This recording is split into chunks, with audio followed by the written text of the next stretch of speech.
Hello friends, good morning. Welcome back to my new blog. आज का मेरा blog आप लोग के क्वेश्चन से रिलेटेड होने वाला है। जो फिलहाल ब्लॉग कुछ शूट करी हूँ, कुछ नहीं, तो वो उसको साइड करते हैं। सबसे पहले जो इंपॉर्टेंट है वो शेयर करते हैं। एग्जाम के बचे हुए हैं 6 दिन 7 दिन, इससे ज़्यादा कुछ नहीं है ना, सोच सकते हैं, मान सकते हैं। तो फिलहाल इस पर मैं बात करूँगी आप लोग का जो स्कोर नहीं बढ़ रहा है। जो मैं भी फिलहाल, ये मत बोलिएगा आप लोग कमेंट करिए कि अपना पहले निकालो, तो ठीक है मैं तो निकालूंगी, लेकिन मतलब स्कोर में जो मैं आप लोग के साथ शेयर कर रही हूँ थोड़ा थोड़ा इंक्रीज़ हो रहा है, वो मैं आप लोग के साथ शेयर करूँगी। अब जिसका साइंस मैथ है वो एकदम कंटेंट तैयार करेगा पूरा का पूरा, वो नहीं हो पाएगा। जो मैं आप लोग के साथ शेयर भी करी, एकदम फुल कंटेंट मेरे से तैयार नहीं हो पाया है। तो बस मैं पेडागोजी पे ध्यान दी हूँ सारे के सारे, और बाकी साइंस का तो तैयार है। साइंस का मेरा ठीक ठाक नंबर आ जा रहा है, जो मैं खुश हूँ। लेकिन अभी एक लोग ने कमेंट कर जैसे सेकेंड लैंग्वेज के बारे में, मतलब उसमें कैसे स्कोर करें, नहीं बढ़ रहा है, उसका मैं एकदम सटीक उत्तर दूंगी जो उसका है, ताकि इधर उधर भटकने से अच्छा है, ज़्यादा वीडियो देखने से अच्छा है कि आप खुद में ही अपना परिवर्तन लाएं। तो अभी फ़िलहाल एक और जो कमेंट था कोचिंग के बारे में, टीजीटी पीजीटी की कोचिंग के लिए, अगर कोई लेना चाहता है तो लीजिए, अच्छा सा देख के लीजिए। अगर कोई मतलब थियरी के साथ पढ़ा रहा है तो, नहीं तो सबके सब PYQ बेस्ट पढ़ा रहे हैं, PYQ पढ़ा रहे हैं, बस उसका एक्सप्लेनेशन के साथ पढ़ा रहे हैं। तो यूट्यूब पे वैसे भरे पड़े हैं, आप वैसे भी देख सकते हैं। लेकिन बैच लेने का मैं यही नहीं कहूँगी ऐसा वाला लीजिए। और 3 महीने में कौन बैच को कंप्लीट कराएगा ये भी मुझे आइडिया नहीं है। फिलहाल मैं अब डिसाइड कर ली हूँ, मैं बैच नहीं लेने वाली हूँ, मैं खुद अपना पढ़ाई करूँगी, सेल्फ स्टडी करने वाली हूँ। जो फिलहाल मेरी स्टडी स्टार्ट हो चुकी है सुबह 4 बजे से। जो ब्लॉग में, कल के ब्लॉग में आप लोग को पता चलेगा क्या पढ़ रही हूँ, कैसे पढ़ रही हूँ। मैं NCERT से स्टार्ट करी हूँ। NCERT को पढ़ जाना है, एकदम 3-4 बार पढ़ जाना है। TGT के लिए इतना इनाफ है, बाकी PGT के लिए भी मुझे पढ़ना है, तो अदर भी मैं पढ़ूंगी। ऐसा नहीं है कि इतने में मेरा तैयार हो जाएगा, और भी मुझे नॉलेज चाहिए ना, डीपली नॉलेज चाहिए उसके लिए। बाकी TGT के लिए इतना बहुत है। अगर जिसके पास यूपी बोर्ड वाला रमेश गुप्ता की बुक है 11th और 12th वाली, उतना पढ़िए। अगर नहीं है तो ले लीजिए NCERT, लेकिन लीजिए ज़रूर। खुद पे कुछ कुछ इन्वेस्ट करना सीखिए, क्योंकि यही जो इन्वेस्ट है ना, ये पता है कि हम अपने लिए कर रहे हैं, हम अपनी पढ़ाई के लिए कर रहे हैं, ये हमें काम आने वाला है। अगर थोड़ा सा हम इन्वेस्ट करते हैं, सिलेक्शन मिल जाता है, तो क्या खराबी है। तो बस बुक खरीदने में पैसा लगाइए। कोचिंग, ऐसे ऐसे कोचिंग आ गए हैं ना, इतने सारे बैच दिख रहे हैं यूट्यूब पे। अगर एक बार सर्च करोगे TGT PGT के लिए बैच, दुनिया भर के आएंगे। तो मैं यही सलाह दूंगी, बैच लेने की मत ही सोचिए। अगर बुक है तो, अगर नहीं है तो ले लीजिए, जो मन चाहे वो लीजिए, अपनी अपनी इच्छा है। बाकी मेरे पास बुक है तो मैं खुद से अपना स्टडी करने वाली हूँ। सिलेबस अपने पास रखिए, नहीं है तो अपना डाउनलोड करिए, डाउनलोड करके अपना कॉपी पे लिख लीजिए, प्रिंट आउट निकलवा के सामने रखिए। तो फिलहाल मेरा तो फिक्स है, अब मैं फिक्स कर ली हूँ सेल्फ स्टडी के साथ। और आप लोग भी मेरे साथ स्टडी करना चाहते हैं तो जुड़िए मेरे साथ, और देखते रहिए मैं क्या पढ़ रही हूँ, कैसे पढ़ रही हूँ। आप लोग को सजेस्ट करती रहूँगी, जितना मैं कर सकती हूँ उतना मैं करूँगी। फिलहाल जी जान लगाऊंगी इस बार, क्योंकि अगली बार क्या परिवर्तन आएगा कोई आइडिया नहीं है, कब आएगी वैकेंसी ये भी आइडिया नहीं है। तो एकदम दिन रात एक करना है। जो अभी तक तो मान लो कि लापरवाही चल रही थी, एग्जाम डेट नहीं रहता है तो लापरवाही आता है, दिमाग में भी बहुत सारे के ख्याल आते हैं। लेकिन अभी भी फिक्स हो गया ना कि हाँ इतना डेट हो ही जाएगा, ऑफिशियल आ जाएगा। फिलहाल प्रस्तावित डेट आ गए हैं तो ये भी आ जाएगा, कंफर्म है कि वही होगा। तो बस एकदम पता है कि इतना ही है, तो हमें एकदम डिसाइड कर लेना है कितना कंप्लीट करना है। ये मेरी बुक है, ये 12th वाला NCERT है, ये 11th वाला, इसको मैं अपना डिसाइड कर रखी हूँ कितने दिन में मुझे ये कंप्लीट कर जाने हैं। तो बस ये मैं शेयर करूँगी ब्लॉग में आप लोग के साथ। बाकी अभी तो मैं पढ़ने जा रही थी, लेकिन आप लोग को जो कमेंट थे वो रिप्लाई देना है। जो फिलहाल देखिए, सेकेंड लैंग्वेज का या फर्स्ट लैंग्वेज जो भी हो, फर्स्ट लैंग्वेज आपका हिंदी है, तो हिंदी का आपको जो मैराथन वगैरह है, कुछ भी अगर देखने की सोच रहे हैं तो उसको देखिए, 2 की स्पीड पे करके एक बार देख लीजिए, कहीं से भी देखना है, फुल देख लीजिए। उसके बाद PYQ लगाना स्टार्ट करिए। लगा तो सब रहे होंगे, लेकिन अगर लगा रहे हैं, देख लिए तो दोबारा आप देखने मत जाइए, टाइम वेस्ट होगा। अपना जो PYQ लगा लिए ना, उसी को पढ़ते जाओ पढ़ते जाओ, बस उसी का जो एनालिसिस वगैरह है, जो उसका एक्सप्लेनेशन आता है, उसको आप पढ़ते जाओ, या फिर क्वेश्चन आंसर ही बस पढ़ते जाओ, क्योंकि सारे क्वेश्चन रिपीटेड आते हैं, रिपीटेड रहते हैं, सब के सब वही रहते हैं। तो बस उसी का क्वेश्चन आंसर भी आप पढ़ते जाओ, सुधरेगा, दिखेगा कि हाँ कुछ चेंज आ रहा है। जो मैं ये करती हूँ अपने में, तो यही हो रहा है मेरे से। जब मेरे को टाइम नहीं मिलता है ना, बस मैं क्वेश्चन आंसर पढ़ लेती हूँ। जब भी टाइम रहता है तो फुल एक्सप्लेनेशन के साथ पढ़ती हूँ। तो ये डिफरेंसेस मैं आप लोग को शेयर कर रही हूँ, बता रही हूँ। तो अपना इंक्रीज कर लीजिए, अभी 5-6 दिन है तो हो सकता है 2-2 3-3 मॉक दीजिए अगर पॉसिबल है तो। जिसको नहीं है उसकी मतलब पॉसिबल बनाइए, क्योंकि वैकेंसी बहुत सारी आने वाली है, तो पास हो जाएंगे तो अच्छा है। तो 90+ तो आ ही जाना है, इतना गारंटी है। मतलब इतना करेंगे तो घर पे तो इतना आ रहा है, कभी कम आ रहा है, कभी बेसी आ रहा है। लेकिन एक बात मैं कहूँगी, हमेशा अपने अंदर अपने आप पे विश्वास रखिए कि मैं कर सकती हूँ। जो फिलहाल जिस दिन मेरा मोटिवेशन डाउन होता है ना कि नहीं होगा, नहीं हो रहा है, कम लग रहा है, उस दिन मेरे मार्क्स कम बनते हैं। और जिस दिन मैं सोचती नहीं मैं तो कर सकती हूँ, मेरे से हो जा रहा है, उस दिन मेरे मार्क्स अच्छे आ रहे हैं। जो मैं देख रही हूँ, अपना खुद पे करके देख रही हूँ, तो मैं आप लोग के साथ शेयर कर रही हूँ, ऐसे नहीं बता रही हूँ बस। तो आप एक बार सोच के देखिए, करके देखिए। ऐसा नहीं कि आप एग्जाम में बैठ गए, घर पे है ना, तो एक बार सोचो, आप करके देखो। तो फिलहाल ये तो बात हो गई। और सेकंड लैंग्वेज जो संस्कृत है या फिर इंग्लिश है, तो जिसका वो तो अपना वो ऑलरेडी कॉन्फिडेंस होगा इंग्लिश में, तो उसको पता ही होगा। और बाकी जो उसमें कंटेंट का आते हैं 15 नंबर, वो भी सब हिंदी से रिलेटेड या इंग्लिश से रिलेटेड सब कुछ आते हैं। जो फिलहाल एक मैराथन उसका भी देख लीजिए, उसके बाद PY के लिए वही करते रहिए। और पैसेज का मैं वही बताऊँगी जो सब करते हैं। क्वेश्चन मत पढ़िए, मतलब सॉरी, क्वेश्चन एक बार पढ़िए कि कौन सा है क्वेश्चन, फर्स्ट क्वेश्चन पढ़िए, उसके बाद पैसेज पढ़ने जाइए। ऐसा नहीं है कि आप पूरा क्वेश्चन एक बार पढ़ लीजिए या फिर पैसेज पढ़ लीजिए फिर पढ़ने जाइए, इससे टाइम वेस्ट होगा।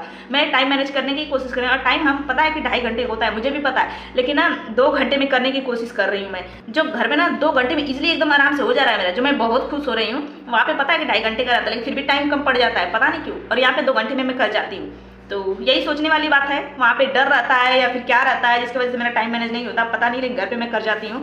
तो वही मैं आप लोगों के साथ 2 घंटे का टारगेट ही बस शेयर करती हूँ, 2.5 घंटे का नहीं करती हूँ, 2 घंटे में मैं कंप्लीट करती हूँ।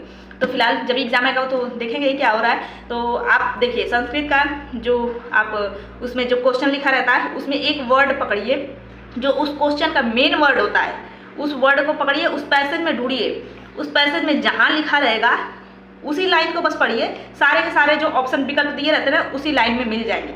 तो मैं यही कहूँगी, बस ऐसे ही कर करके सॉल्व करिए, प्रैक्टिस कर लीजिए, क्योंकि प्रैक्टिस बहुत जरूरी है। जो प्रैक्टिस मैं कर रही हूँ तो मैं आप लोग को सजेस्ट कर रही हूँ। बिना प्रैक्टिस किए टाइम मैनेज नहीं होने वाला है। जो आज तक मैं बिना प्रैक्टिस का, बिना टेस्ट लगाए आज तक गई हूँ एग्जाम देने, तो इस बार मैं कर रही हूँ और आप लोग के साथ शेयर कर रही हूँ। मेरा स्कोर इंक्रीज कर रहा है, तो ये मैं आप लोग को बता रही हूँ। आप लोग भी परेशान है, ऐसा नहीं है कि मैं पास हो जाऊँ बस आप लोग मत हो, तो ऐसा कुछ नहीं है।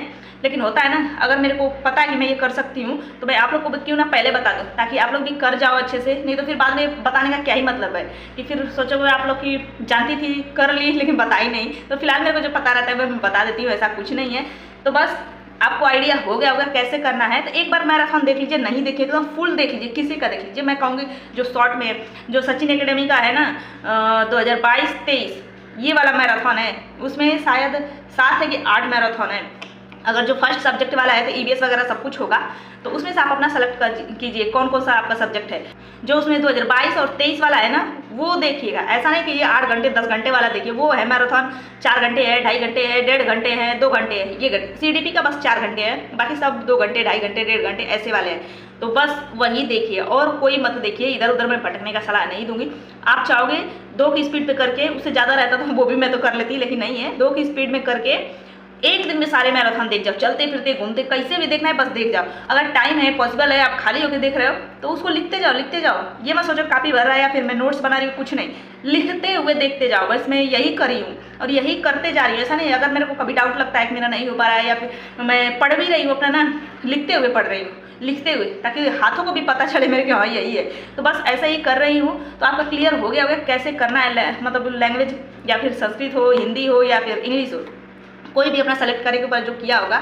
तो पैसेज में अपना 15 जो है कि 15 नंबर का पूरा गद्यांश पद्यांश आता है, बाकी 15 नंबर का कंटेंट आता है। तो संस्कृत का कंटेंट जो है ना, वो जिसका सेकेंड लैंग्वेज हिंदी रहेगा और आपका सेकेंड लैंग्वेज मतलब संस्कृत रहेगा, उसमें से जाके देख लीजिएगा। मैं यही कहूँगी, कंटेंट का वही क्वेश्चन आता है, मैं देखी हुई हूँ। मेरे पास पेपर है जो मैं वीडियो में आप लोग को शेयर करी हूँ, तो आप लोग वो वीडियो देख लीजिएगा, सेम वही क्वेश्चन आता है। अगर नहीं भी आएगा तो एक वर्ड समझिए, आइडिया मिलेगा कि वो पॉजिटिव है कि निगेटिव है, उस अकॉर्डिंग हमें आंसर में से लगाना है। जो ऐसा ही करके मैं अपना इंक्रीज करी हूँ। बाकी तो रिजल्ट बताएगा क्या होने वाला है, लेकिन अपने अंदर ना कॉन्फिडेंस लाइए। बस सोचिए कि मैं कर सकती हूँ। पहले ही हो जाता है कि नहीं हो पाएगा, नहीं हो रहा है, मेरा स्कोर नहीं रहा, जो मेरे को लगता था। लेकिन अभी इस बार मुझे है कि नहीं, मैं करूँगी, मुझे करना है, मैं इस बार निकालूंगी, इतना है मेरे अंदर। जो मैं अपना स्कोर लगा रही हूँ तो मुझे लग रहा है कि इतना मैं कर जाऊंगी। तो बस अपना वैसे ही प्रैक्टिस जारी है। टाइम मिल रहा है तो मैं पूरा एक्सप्लेनेशन पढ़ रही हूँ, नहीं मिल रहा है तो बस क्वेश्चन आंसर पढ़ जा रही हूँ। और फिलहाल मॉक जितने सारे टेक्स्ट बुक पे मैं सारे के सारे अटेंड कर चुकी हूँ। और फिलहाल अगर आपका इंक्रीज नहीं हो किसी भी लैंग्वेज में या फिर सेक्शनल वाइज दीजिए, जैसे आप अगर टेक्स्ट बुक्स दे रहे हैं या किसी से भी आपका अपना अपना है, फिलहाल मैं इससे परचेज करी हूँ तो मैं बता रही हूँ। मतलब CDP का है तो बस CDP का वैसे ही दीजिए, देखिए आपका आएगा। CDP में हमेशा मेरा स्कोर देखेंगे 20 के क्रॉस ही होगा, जो 25, 24, 22 ऐसे आ रहे हैं। जो मैं इतने पे सही हूँ कि इतना भी मेरा आ जाएगा ना, सब में इतना इतना आएगा तो क्वालिफाई तो हो जाना है। बस इतना है कि मतलब 5 बार 10 बार देने से कोई मतलब नहीं है। सब वीडियो डालते हैं ना कि 5 बार पास कर गया, 7 बार पास कर गया, तो क्या मतलब है इतना बार पास करने की? एक बार पास करो ना, फिर बैठे रहो, दूसरे एग्जाम की तैयारी करो। एक ही में लगने की क्या ही मतलब है? वैकेंसी एक तो आ नहीं रही है, अभी पता है कि आने वाली है या फिर आएगी, तो पहले से क्यों ना प्रिपेयर करें? फालतू का सीटें देने का क्या ही मतलब है? नहीं मतलब है ना। तो बस अपना वही करना है, तो सेक्शनल वाइज दीजिए। जब CDP कंप्लीट हो गया फिर अपना सेकंड में हिंदी है तो हिंदी का दीजिए। मतलब अगर एक बार आपने उस पर दे लिया ना तो फिर सेक्शनल वाइज उसका जो एक्सप्लेनेशन है उसको पढ़ते जाओ सारे के सारे वही लगेगा ना कि वही क्वेश्चन उठा के इधर दे दिया है, ऐसे ऐसे उठा के दे दिया है। बस यही अगर प्रैक्टिस कर रहे हैं तो यही देखने को मिलेगा। तो बस ऐसे ही बढ़ाइए नंबर, लेकिन प्रैक्टिस छोड़िए मत। फर्स्ट डे मैं दी थी, आया था मेरा 77 शायद था कि 78 था, इतना ही था। जो अब मेरा आ रहा है 94 93 ऐसा आ रहा है। जब मैं खुश हूँ लेकिन उतना भी खुश नहीं हूँ, क्योंकि इतने स्कोर से क्या ही पता। ये प्रीवियस ईयर जब भी मैं लगाई तो, बाकी ऐसे मॉक वगैरह लगा तो बहुत हार्ड रहता है, तो थोड़ा बहुत कम हो जा रहा है लेकिन क्वालिफाई हो जा रहा है। तो बस यही मैं सोच रही हूँ कि पेपर तो इससे भी ईजी आता है। जो इस बार का आप लोग पेपर देखे होंगे बहुत ईजी था, लेकिन टाइम मेंटेन मेरे से नहीं हुआ, जिसकी वजह से मेरा 78 मार्क्स आए थे। जो अगर टाइम मेंटेन हुआ होता तो अच्छे से मैं करी होती। इसीलिए मैं इस बार प्रैक्टिस कर रही हूँ कि टाइम मेरा मैनेज हो जाए। टाइम मैनेज बहुत जरूरी है, बिना टाइम का नहीं होने वाला है। हम क्वेश्चन ही पढ़ते, एक क्वेश्चन हम पढ़ते जा रहे हैं ना, बहुत टाइम लग जाएगा। तो एक बार मैं आपको क्वेश्चन के बारे में बताती हूँ। एक बार आप क्वेश्चन पढ़ो, उसको ऐसा नहीं है कि उसको 2 बार पढ़ने की सोचो, क्योंकि मैं वही क्वेश्चन को मेरे को समझने में टाइम लग जाता था। जो मैं क्वेश्चन को 2 बार 3 बार पढ़ जाती थी ना तो टाइम वेस्ट होता था। लेकिन अभी मैं क्वेश्चन को एक ही बार बस पढ़ती हूँ, एक बार के सिवा मैं उसको दूसरे बार नहीं पढ़ने जाती हूँ।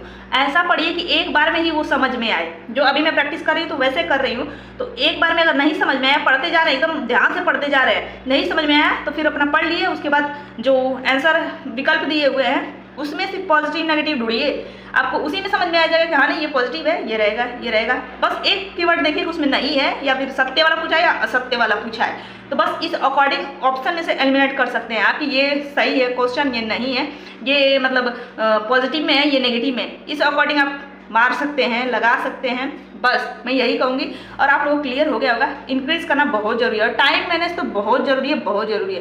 क्योंकि यही है प्रॉब्लम मेरे में, टाइम नहीं होता था, लेकिन अब मेरे से टाइम एकदम बढ़िया से हो जा रहा है। बाकी एग्जाम के दिन आप लोग के साथ शेयर करेंगे, जब एग्जाम बीत जाएगा तो कैसा गया क्या हुआ। तो अभी फिलहाल तैयारी में लगते हैं। तो चलिए वीडियो थोड़ा सा लंबा हो गया है, लेकिन आप लोग का क्लियर हो गया। और भी कुछ डाउट रह गया होगा तो कमेंट बॉक्स में कमेंट करते रहिएगा। मैं वीडियो बनाने की कोशिश करूँगी, रिप्लाई देने की कोशिश करूँगी। फिलहाल जी जान लगा कि अब मुझे इसमें लगना है। जो देख रहे होंगे मेरी NCERT है, पढ़ जाना है, इसको एकदम बढ़िया से पढ़ जाना है। जो सेल्फ स्टडी से करने वाली हूँ मैं, अब कोचिंग नहीं लेने वाली हूँ, कोचिंग वही भरे पड़े हैं। बाकी आप लोग की इच्छा बताइएगा, जो ले लिए होंगे या फिर आप लोग मुझसे जुड़े होंगे तो भी मेरे को भी सजेस्ट करिएगा, बताइएगा। चलिए मिलेंगे नेक्स्ट ब्लॉग में। आज के लिए बस इतना ही। कैसा लगा कमेंट करके जरूर बताइए, और हेल्पफुल हुआ तो भी बताइएगा ताकि मेरे को भी मोटिवेशन मिले और मैं भी अपना ऐसे मोटिवेट होकर काम करती रहूँ, पढ़ाई करती रहूँ। आप लोग भी मोटिवेट होकर करिए, अपना मोटिवेशन डाउन मत होने दीजिएगा कि मैं ये एग्जाम नहीं कर सकती, CTET का कर सकते हैं। ये डाल के अपने मन में ना तब दीजिए एग्जाम, तब दीजिए ये प्रीवियस ईयर क्वेश्चन, और बस सोचिए कि नहीं सही है। अपने आप को लगे ना कि ये वाला क्वेश्चन नहीं, इसका ये आंसर होगा, उसको तो बिल्कुल ही मत करिएगा। जो हमें लग गया कि यही है तो यही है, बाद में डाउट वाला जो आता है ना वही गलत होता है, जो ये मेरे में कूट के भरा है। तो बस मैं आप लोग को यही वार्न कर रही हूँ कि जब ये डाउट वाला मैटर आए ना कि नहीं ये हो सकता है, तभी ये पलटिएगा नहीं कभी भी। तो बस आप लोग के इतना ही। मिलेंगे नेक्स्ट ब्लॉग में आप लोग के नेक्स्ट कमेंट के साथ जो भी है। तब तक bye bye, thanks for watching, like subscribe, bye bye.